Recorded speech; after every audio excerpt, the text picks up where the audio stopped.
साथियों नमस्कार। मैं हूं देशराज और आप देख रहे हैं journey of economics YouTube channel.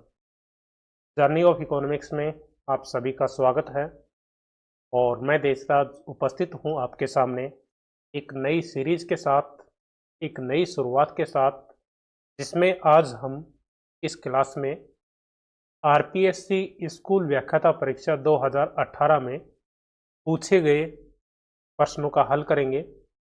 अभी तक हमने पीवाईक्यू सीरीज में आरपीएससी फर्स्ट ग्रेड 2022 के संपूर्ण पेपर का solution journey of economics YouTube channel पर हम कर चुके हैं, जिनके सभी प्रश्नों का test journey of economics app पर निःशुल्क फोल्डर में उपलब्ध है। प्रतिदिन जर्नी ऑफ इकोनॉमिक्स एप्लीकेशन पर पीवाईक्यू सीरीज के टेस्ट करवाए जा रहे हैं और उनका सॉल्यूशन आपको यूट्यूब चैनल पर उपलब्ध करवाया जाता है।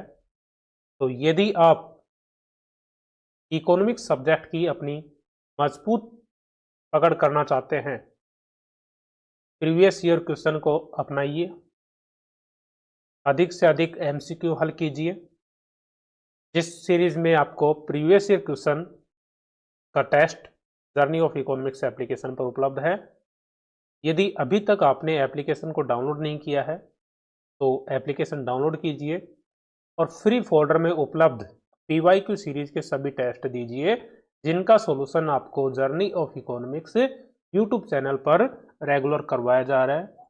इसी सीरीज में आज हम PYQ series RPSC first grade 2018 का जो पेपर है पार्ट फर्स्ट हल आज करने वाले हैं। इस पार्ट में हम 15 क्वेश्चन करेंगे। प्रतिदिन हम 15 क्वेश्चन का टेस्ट करेंगे और उसके बाद उसका हम वीडियो सॉल्यूशन के journey of economics YouTube channel पर उपलब्ध करवाया जाएगा। आज का हमारा जो पहला क्वेश्चन है, दो उन्नतोदर तटस्थ वक्र, दो उन्नतोदर तटस्थ वक्र एक दूसरे के समांतर होते हैं, एल आकृति के होते हैं, एक दूसरे के समांतर नहीं होते हैं, एक दूसरे को काट सकते हैं। तटस्थ वक्र की जो विशेषताएं होती हैं, पहले हम तटस्थ वक्र की विशेषताओं की चर्चा करेंगे। पहली विशेषता है तटस्थ वक्र का ढाल ऋणात्मक होता है। तो ढाल कैसा होगा? ऋणात्मक। तटस्थ वक्र की दूसरी विशेषता है मूल बिंदु के प्रति उन्नतोदर होते हैं। मूल बिंदु के प्रति उन्नतोदर। तटस्थ वक्र की तीसरी जो विशेषता होती है वह है एक दूसरे को कभी नहीं काटते हैं। तो तटस्थ वक्र कभी भी एक दूसरे को काटते नहीं हैं। चौथी विशेषता है ऊंचा तटस्थ वक्र। ऊंचा तटस्थ वक्र अधिक संतुष्टि को प्रदान करता है। ऊंचा तटस्थ वक्र अधिक संतुष्टि या उच्च संतुष्टि को बताता है।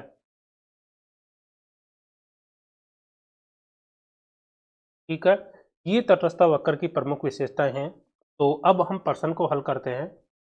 दो तटस्थ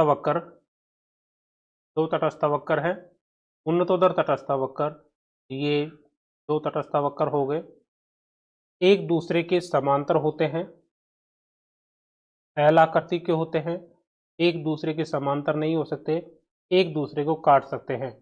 तो अभी हमने विशेषताओं में पढ़ा तटस्थ वक्र एक दूसरे को काट सकते हैं।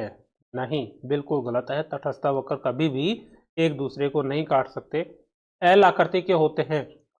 सामान्य स्थिति में तटस्थ वक्र बाएं से दाएं ऋणात्मक ढाल लिए होते हैं। एल आकृति में तटस्थ वक्र तभी होंगे जब पूरक वस्तु के संदर्भ में, कंप्लीमेंट्री गुड्स की बात की जाए, पूरक वस्तु के संदर्भ में तटस्थ वक्र की आकृति एल आकृति की होती है। सामान्यतः तटस्थ वक्र की आकृति ऋणात्मक ढाल की होती है। एक दूसरे के समांतर होते हैं, एक दूसरे के समांतर नहीं हो सकते। तटस्थ वक्र, दो उन्नतोत्तर तटस्थता वक्र कभी भी एक दूसरे के समांतर नहीं हो सकते। अतः यहाँ पर जो आंसर होगा वह विकल्प थर्ड होगा। सेकंड क्वेश्चन है, किसी वस्तु की कीमत में कमी होने पर उसकी मांग का बढ़ना कहलाता है। किसी वस्तु की कीमत में कमी होने पर उसकी मांग का बढ़ना कहलाता है। यहां पर आपको मांग की अवधारणा के संदर्भ में देखना होगा। मांग में वृद्धि, मांग में परिवर्तन, मांग का विस्तार और मांग का संकुचन। यहां पर दो अवधारणाएं हैं।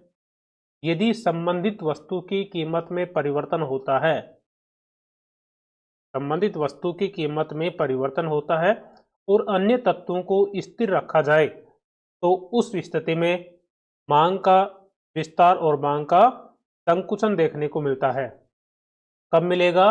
जब वस्तु की प्राइस में चेंज होता है। वस्तु की प्राइस में अगर चेंज होता है तो मांग का विस्तार और मांग का संकुचन देखने को मिलेगा। यदि वस्तु की प्राइस इंक्रीज होती है, वस्तु की कीमत बढ़ेगी, तो ऐसी स्थिति में क्या होगा?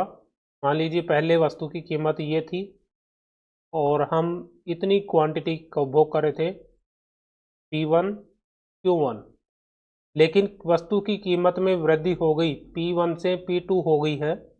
तो वस्तु की कीमत में वृद्धि होने पर एक उपभोक्ता Q1 से Q बिंदु पर चला जाएगा, अर्थात यहाँ पर A बिंदु से B बिंदु पर।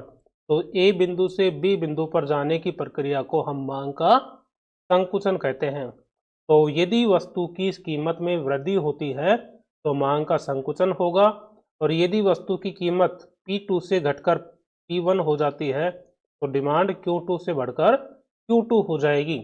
वस्तु की कीमत में वृद्धि होगी तो मांग में कमी होगी, मांग मात्रा में कमी होगी, और मांग मात्रा में कमी होगी तो मांग वक्र पर क्या होगा? संकुचन होगा। और वस्तु की कीमत में कमी होती है तो मांग मात्रा में वृद्धि होगी।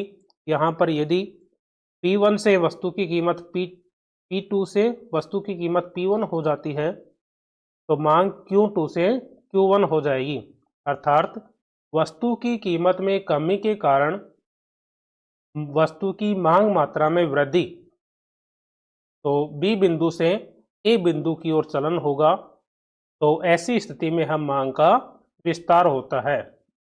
और यदि वस्तु की कीमत के अलावा अन्य कारकों में परिवर्तन होता है, जैसे संबंधित वस्तु की कीमत में परिवर्तन हुआ, उपभोक्ता की रुचि में परिवर्तन हुआ, भावी प्रत्याशा में परिवर्तन हुआ, अन्य किसी कारक में परिवर्तन होने के कारण वस्तु की मांग में परिवर्तन होता है, तो उस स्थिति में हम मांग में वृद्धि और मांग में कमी, मांग में वृद्धि और मांग में कमी देखने को मिलती है जब वस्तु की कीमत के अलावा अन्य तत्वों में परिवर्तन होता है। ठीक है, वस्तु की कीमत में परिवर्तन पर एक ही मांग वक्र पर संचलन होता है, लेकिन वस्तु की कीमत के अलावा अन्य तत्वों में परिवर्तन होने पर मांग वक्र बदल जाता है। जैसे यहां पर हम एक डायग्राम बनाते हैं। ये हमारा डिमांड कर्व है, प्राइस है P1 और Q1 डिमांड है। यदि संबंधित वस्तु की कीमत, यदि पूरक वस्तु की कीमत में कमी हो गई, पूरक वस्तु की कीमत में कमी हो गई जिसके परिणाम स्वरूप उस वस्तु की डिमांड में वृद्धि हो गई और डिमांड वक्र जो है D से D1 हो गया। ठीक है, जब वस्तु की कीमत में, पूरक वस्तु की कीमत में कमी होगी तो संबंधित वस्तु की कीमत मांग में वृद्धि होगी। तो ऐसी स्थिति में एक अलग से मांग वक्र उत्पन्न होता है, और जब मांग वक्र बाएं से दाएं की ओर खिसकता है, अलग दूसरा मांग वक्र बाएं से दाएं की ओर बढ़ता है, तो ऐसी स्थिति में हम मांग में वृद्धि कहते हैं। और यदि इसका विपरीत हो, यदि इसका विपरीत हो, स्थानापन्न वस्तु की कीमत में कमी होती है, तो उससे संबंधित स्थानापन्न वस्तु की मांग में कमी होगी। यदि चाय की कीमत में कमी होती है तो निश्चित रूप से कॉफी की मांग मात्रा में कमी होगी, मांग में कमी होगी। तो ऐसी स्थिति में मांग वक्र पीछे की ओर विवर्तित हो जाता है और उस स्थिति को हम मांग में कमी कहते हैं। अब हम इस प्रश्न को देखते हैं। किसी वस्तु की कीमत में कमी होने पर उसकी मांग का बढ़ना कहलाता है। वस्तु की कीमत में कमी हो रही है, उसके परिणाम स्वरूप मांग बढ़ रही है, तो ऐसी स्थिति को हम मांग का विस्तार कहते हैं। तो आंसर विकल्प सेकंड होगा। थर्ड प्रश्न है, गिफिन वस्तुओं के लिए कीमत उपभोग वक्र का आकार होता है। गिफिन वस्तु के संदर्भ में कीमत उपभोग वक्र पीसीसी की आकृति कैसी होती है? गिफिन वस्तुएं मांग के नियम का अपवाद होती है। यदि वस्तु की कीमत में वृद्धि होती है तो वस्तु की मांग मात्रा में भी वृद्धि होगी, और वस्तु की कीमत में कमी होती है तो मांग मात्रा में भी कमी होती है। इसको हम एक डायग्राम के माध्यम से समझेंगे।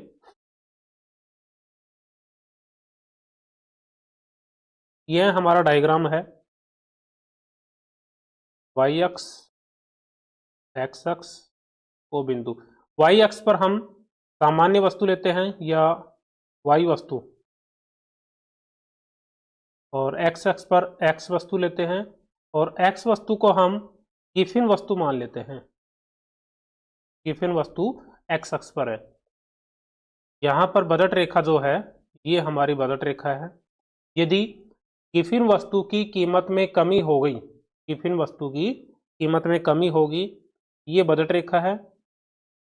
बजट रेखा के यहाँ पर आर बिंदु पर उपभोक्ता संतुलन में है।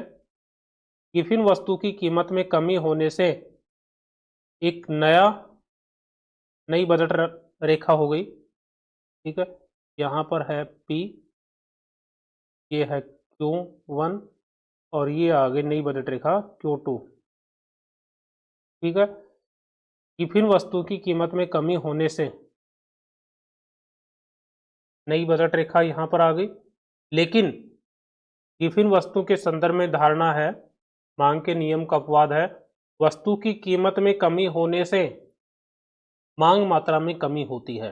तो यहाँ पर पहले इतनी मात्रा को उपभोग कर रहा था, अब यह उपभोक्ता गिफिन वस्तु की मांग की मात्रा में कमी करेगा, और जब गिफिन वस्तु की मांग की मात्रा में कमी करेगा तो गिफिन वस्तु का मांग वक्र जो है वह पीछे की ओर बैकवर्ड बेंडिंग हो जाएगा, अर्थात पीछे की ओर मुड़ता हुआ।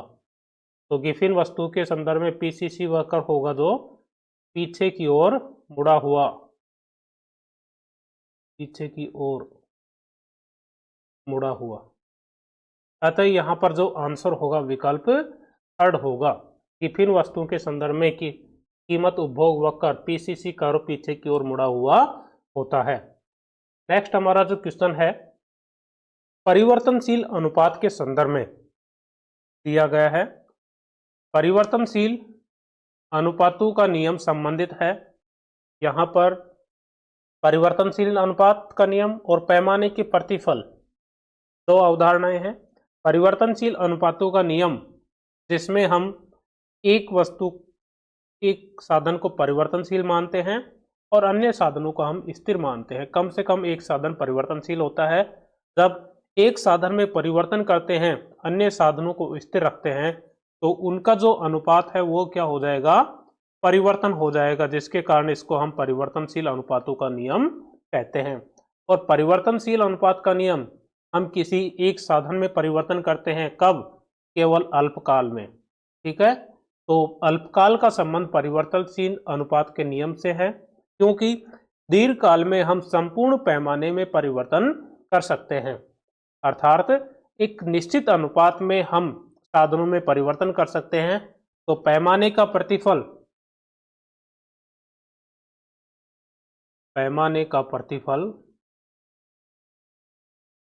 पैमाने का प्रतिफल संबंध है दीर्घकाल से, और परिवर्तनशील अनुपातों का नियम परिवर्तनशील अनुपातों का नियम, इसका संबंध अल्पकाल से है। परिवर्तनशील अनुपातों के नियम में एक साधन में परिवर्तन किया जाता है और पैमाने के प्रतिफल में उत्पादन के सभी साधनों में एक निश्चित अनुपात में परिवर्तन किया जाता है, जिसका संबंध दीर्घकाल से होता है। तो यहां पर जो आंसर होगा शॉर्ट टाइम, अल्पकाल से संबंधित होगा परिवर्तनशील अनुपातों का नियम। नेक्स्ट हमारा प्रश्न है, सरल रेखीय मांग वक्र कीमत अक्ष को स्पर्श करता है, उस बिंदु पर मांग की लोच कीमत लोच क्या होगी? सरल रेखीय मांग वक्र, यहां पर एक मांग वक्र बना लेते हैं। ये हमारा सरल रेखीय मांग वक्र है।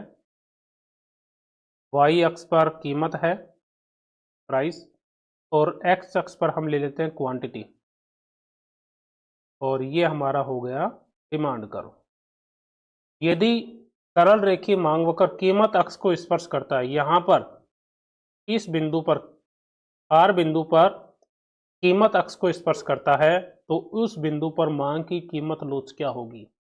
कीमत लोच क्या होगी? यदि यह y अक्ष को अर्थात कीमत अक्ष को स्पर्श करता है, तो ऐसी स्थिति में मांग की जो लोच होगी वह पूर्णतया लोचदार होगी। इस बिंदु पर मांग की लोच, elasticity of demand is equal to infinite, अनंत, अनंत के बराबर होती है। ठीक है, यहां पर जो लोच होगी x अक्ष के ऊपर, x अक्ष पर मांग की लोच होगी 0 के बराबर, और मध्य बिंदु पर मांग की लोच जो होगी वह होगी 1 के बराबर। यहां पर होगी मांग की लोच क्या होगी? ग्रेटर देन 0 और लेस देन 1, 1 से अधिक, 1 से कम और 0 से अधिक। यहां पर होगी मांग की लोच 1 से अधिक और अनंत से कम।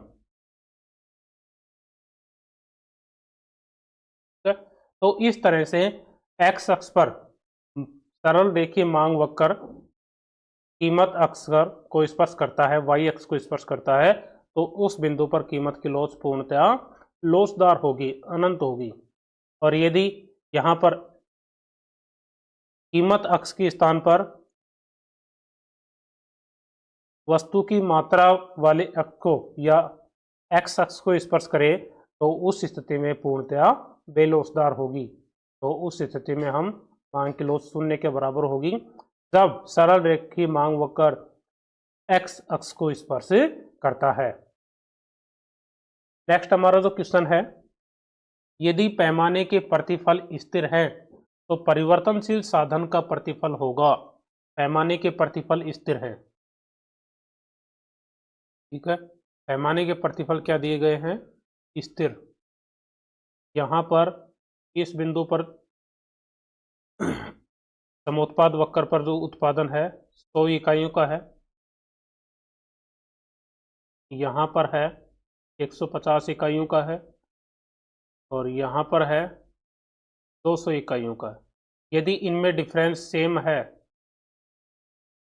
अंतर समान है, पैमाने के स्थिर प्रतिफल अर्थात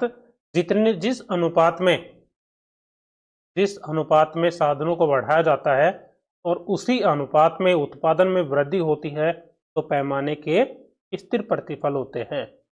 लेकिन यहाँ पर जो प्रश्न में दिया गया है वह है पैमाने के प्रतिफल स्थिर है, यहाँ पर प्रतिफल जो प्राप्त हो रहा है वह स्थिर है, ठीक है। तो परिवर्तनशील साधन का प्रतिफल होगा, परिवर्तनशील साधन का प्रतिफल क्या होगा?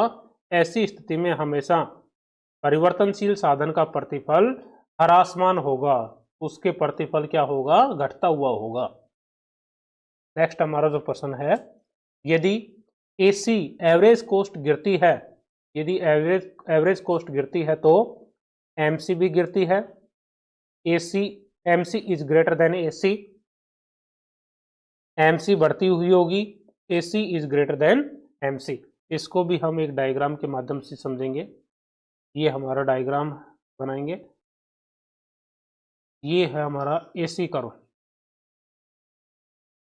और एमसी वक्र एसी वक्र को हमेशा उसके न्यूनतम बिंदु से काटता हुआ ऊपर की तरफ बढ़ता है। जब एसी गिरती हुई है, यहाँ से यहाँ तक एसी गिर रही है, ये हमारा है टी बिंदु, ठीक है। तो जब एसी गिरती हुई है तो एमसी क्या है, इससे कम है। एमसी बढ़ती हुई भी हो सकती है, गिरती हुई भी हो सकती है और न्यूनतम भी हो सकती है। लेकिन इस स्थिति में क्या है, AC is greater than MC. और जब एसी और एमसी दोनों बराबर हैं टी बिंदु पर एसी और एमसी क्या है, बराबर है। AC is equal to MC, ठीक है। जब दोनों आपस में काटती हैं तो एसी और एमसी बराबर होती हैं, और यहां पर है AC is less than MC. जब एसी बढ़ती है तो एमसी भी बढ़ती है, लेकिन एमसी एसी से क्या होगी, अधिक होगी। तो जब एसी गिरती हुई है, एवरेज कॉस्ट जब गिर रही है, एवरेज कॉस्ट क्या है, गिर रही है, तो ऐसी स्थिति में एमसी भी क्या होगी, गिरती हुई भी हो सकती है, न्यूनतम भी हो सकती है और बढ़ती हुई भी हो सकती है। लेकिन AC is greater than MC, AC हमेशा एमसी से क्या होगी, अधिक होगी। तो हमारा जो आंसर होगा विकल्प फोर्थ होगा, ठीक है। जब एसी न्यूनतम है, एसी क्या है, न्यूनतम है, तो उस बिंदु पर एसी और एमसी क्या होगी, बराबर। और जब एसी बढ़ती हुई होगी तो MC is greater than AC, ठीक है। तो निश्चित रूप से आपको ये कॉन्सेप्ट क्लियर हो गया होगा। ऐसे सवाल जब भी आए, माइक्रो इकोनॉमिक्स से संबंधित जब भी कोई सवाल आता है, तो आप कोशिश करना उसको डायग्राम से हल करने की। माइक्रो इकोनॉमिक्स के अगर सवाल को आप डायग्राम बनाकर हल करते हैं तो निश्चित रूप से प्रश्न सही होने की संभावना बढ़ जाती है। नेक्स्ट हमारा जो क्वेश्चन है, एकाधिकार की स्थिति में कौन सा सत्य है। एकाधिकार की स्थिति में नीचे जो कथन दिए गए हैं उनमें सत्य कथन का चयन करना है, ठीक है। तो यहां पर जो समीकरण होता है एकाधिकार में, वह समीकरण होता है हमारा M R is equal to A R 1-1/E। ये हमारा समीकरण है। यदि हम इसको सरल करते हैं, ठीक है, मैथमेटिकल रूप में लिखते हैं तो किस तरह से होगा, तो इसको हम यदि बाहर लाते हैं ए आर को, तो एम आर यहाँ पर ये किस में है, गुना में है, तो यहाँ आ जाएगा बटे में। M R upon A R is equal to 1-1/E। अतः फर्स्ट विकल्प तो क्या है, सत्य है। सेकंड विकल्प,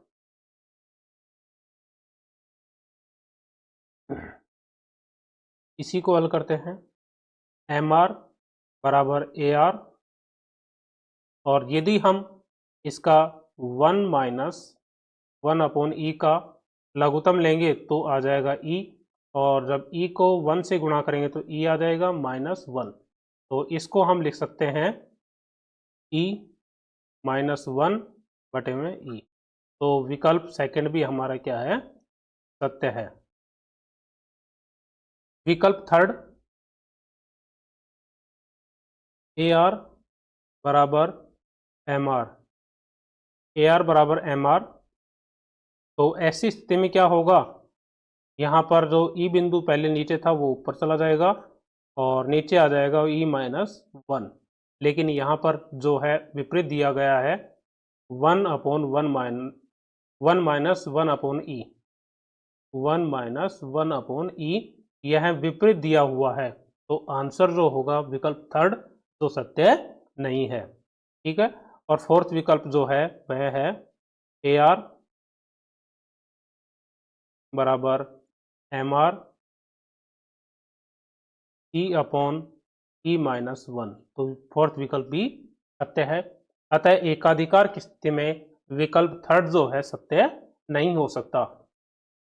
नेक्स्ट हमारा जो प्रश्न है वह है, एक पूर्ण प्रतियोगी फर्म को सामान्य लाभ प्राप्त होगा पूर्ण प्रतियोगी फर्म को सामान्य लाभ कब प्राप्त होता है? ठीक है, तो सामान्य लाभ प्राप्त होगा LAC बराबर SAC, और यह किसके बराबर हो? कीमत के। जब दीर्घकाल में की औसत लागत और अल्पकाल की औसत लागत किसके बराबर हो? कीमत के बराबर हो, तो ऐसी स्थिति में एक पूर्ण प्रतियोगी फर्म का सामान्य लाभ प्राप्त होगा।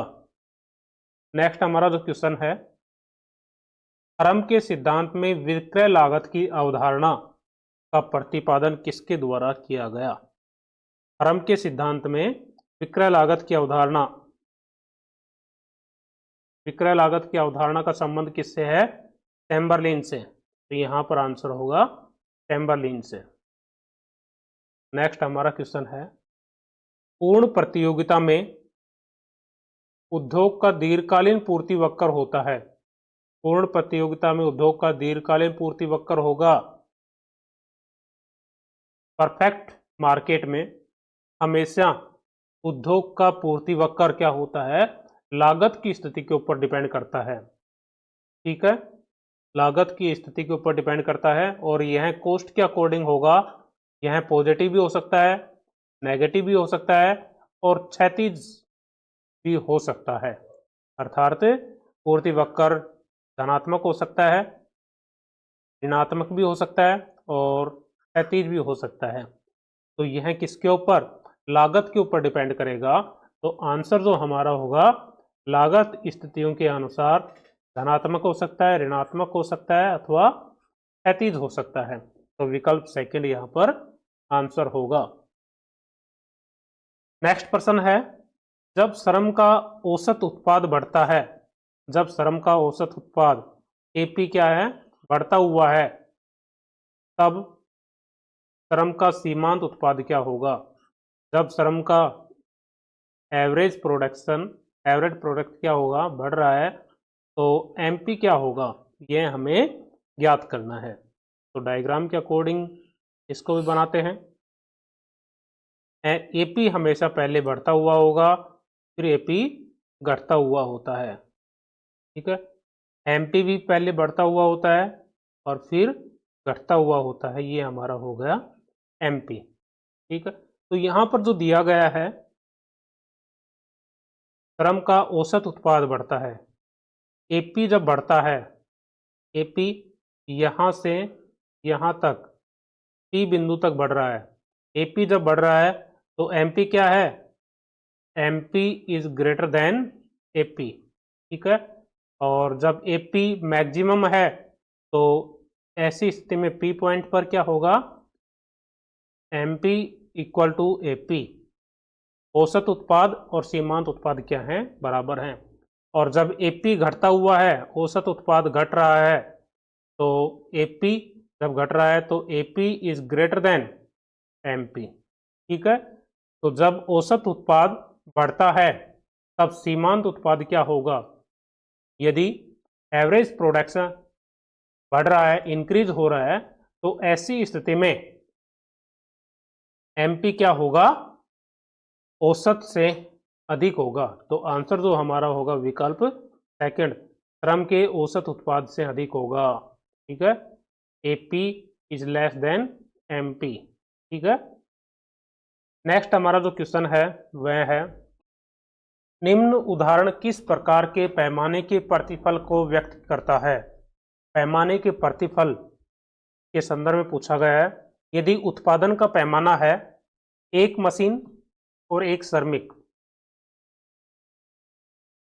एक मशीन और एक श्रमिक किसी वस्तु की 200 इकाइयों का उत्पादन करते हैं। यदि पैमाने के प्रतिफल में वृद्धि कर दी जाए, एक मशीन की जगह 4 मशीन, अर्थात 4 से मल्टीप्लाई किया गया, और एक श्रम के स्थान पर 4 श्रमिक लगा दिए गए, तो पैमाने के प्रतिफल क्या होगा? स्थिर प्रतिफल में इसी के बराबर गुना होना चाहिए, अर्थात 200 गुना 4 बराबर 800 इकाइयों का उत्पादन होता है। तो क्या होगा? स्थिर प्रतिफल। यदि 800 से अधिक उत्पादन होता है, 800 से अधिक इकाई का उत्पादन होता है, तो वर्धमान प्रतिफल और 800 से कम इकाई का उत्पादन होता है तो ह्रासमान प्रतिफल का पैमाने के प्रतिफल होंगे। ठीक है, तो जब एक मशीन और एक श्रमिक उत्पादन करते हैं कितने इकाई का, 200 का, और 4 मशीन और 4 श्रमिक उत्पादन करते हैं 350 इकाइयों का, तो यहां पर क्या होगा, पैमाने के घटते प्रतिफल प्राप्त होंगे, पैमाने के घटते प्रतिफल। तो आंसर जो होगा विकल्प सेकंड। नेक्स्ट हमारा जो प्रश्न है, लागत वक्रों के संबंधों के संदर्भ में निम्न में से कौन सा कथन सत्य नहीं है। साथियों, हमें हमेशा प्रश्न को पढ़ते समय नहीं शब्द पर विशेष ध्यान देना है। ठीक है, यहां पर गलती होने के चांस बहुत ज्यादा होते हैं, तो नई शब्द पर विशेष ध्यान देना है, सत्य असत्य पर ध्यान देना है। तो प्रश्न में पूछा गया है, लागत वक्रों के संबंध में निम्न में से कौन सा कथन सत्य नहीं है, अर्थात असत्य कथन का हमें चयन करना है। पहला विकल्प है सीमांत लागत कुल परिवर्तनशील लागत व कुल लागत दोनों में हुई वृद्धि। ठीक है, तो इसके अकॉर्डिंग क्या बता रहा है, सीमांत लागत MC, कुल परिवर्तनशील लागत TVC, और सेकंड है कुल लागत दोनों में वृद्धि, टोटल कॉस्ट, इन दोनों में वृद्धि को बताती है। नेक्स्ट है सीमांत लागत वक्र, औसत लागत वक्र तथा औसत परिवर्तनशील लागत वक्र का U आकार के होते हैं। थर्ड है औसत लागत वक्र सीमांत लागत वक्र को उसके निम्नतम बिंदु से प्रतिच्छेद करता है। डायग्राम बनाते हैं।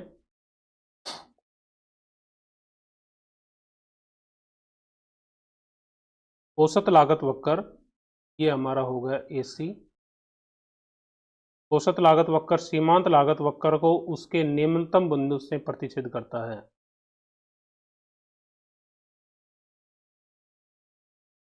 ये हमारा हो गया MC।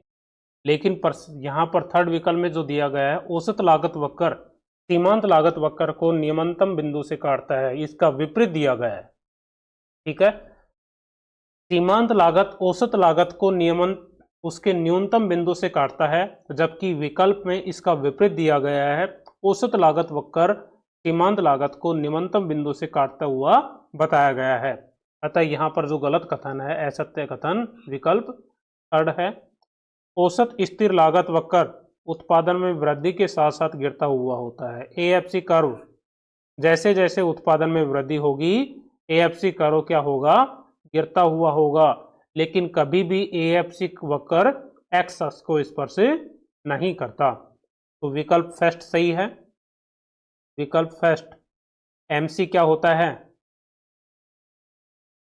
MC is equal to change into TC और चेंज इनटू क्वांटिटी। ठीक है, या हम इसको दूसरे रूप में लिख सकते हैं, MC किसमें हुई वृद्धि के बराबर होता है, चेंज इनटू TVC और चेंज इनटू TC। तो सीमांत लागत कुल परिवर्तनशील लागत व कुल लागत दोनों में हुई वृद्धि को बताता है। सेकेंड प्रश्न भी है, सीमांत लागत वक्र, औसत लागत वक्र और औसत परिवर्तनशील लागत वक्र क्या होते हैं, तीनों U आकार के होते हैं। ये हमारा हो गया AC, ये हो गया MC और ये हमारा हो गया AVC। तीनों क्या है, U आकार के होंगे। तो विकल्प थर्ड यहाँ पर असत्य कथन है। और आज का हमारा अंतिम प्रश्न है, सर्वप्रथम किसके द्वारा उपभोक्ता की बचत की अवधारणा का प्रतिपादित किया।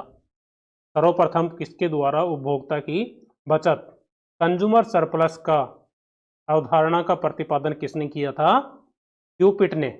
और इसका विश्लेषण, इसकी व्याख्या किसने की, मार्शल ने की। लेकिन सर्वप्रथम 1844 में फ्रांस के अर्थशास्त्री प्रोफेसर ड्यूपिट ने उपभोक्ता की बचत की अवधारणा का प्रतिपादन किया।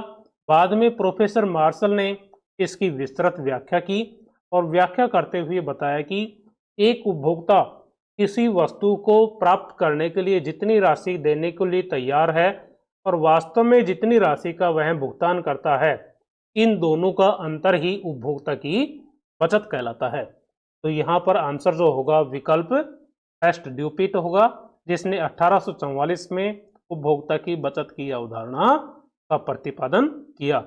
ड्यूपिट का संबंध फ्रांस से है। तो साथियों, इस तरह से आज हमने आरपीएससी स्कूल व्याख्याता परीक्षा में पूछे गए 15 प्रश्नों का हल किया, जिनका test journey of economics application पर उपलब्ध है। तो यह वीडियो आपको कैसा लगा?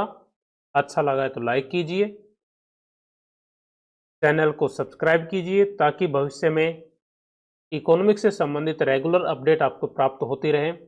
और यदि यह वीडियो आपके लिए लाभदायक है और आपको लगता है कि आपके किसी साथी को इससे लाभ प्राप्त हो सकता है, तो उस तक यह वीडियो शेयर कीजिए ताकि आपके साथ साथ वह भी इस वीडियो के माध्यम से अपनी इकोनॉमिक्स में क्षमता को विकसित कर सकें। धन्यवाद।